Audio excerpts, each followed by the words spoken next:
mayor of Metropolis. The new mayor of Metropolis. Oh, you mean, right. Just a sec. Greetings, Mayor. No. Well, long time no see. No. The Ratchet and Clank games were some of the best on the PlayStation 2. They were just jam full of great characters and even better gameplay. But by the time the fourth game was expected, Insomniac wanted to do something different with the series, and not just release another game, only with a new story and different guns.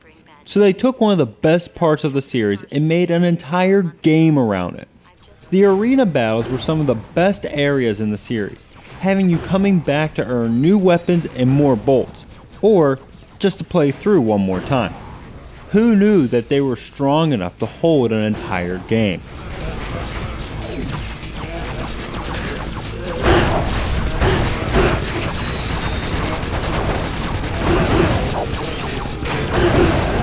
While the other games in the series all had a great story, Deadlocked doesn't make it a priority.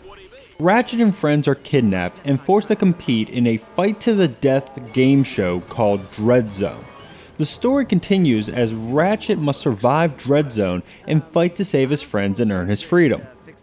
The story is very predictable and not that deep, but it doesn't have to be because the main focus of the game are the arena battles.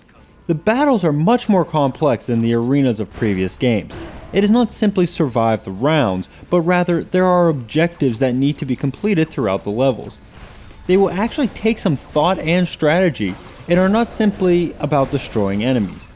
Although, don't worry, there will be plenty of that. Oh man, that last hit was like a spanking from my mommy. Ratchet has more than enough firepower, but the guns are somewhat lacking in this game.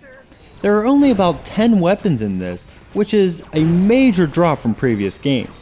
And the weapons that are there aren't as interesting either, with more of a focus on the practical than the fantastic. But there is still a large focus on upgrading, and you will have your trusty wrench.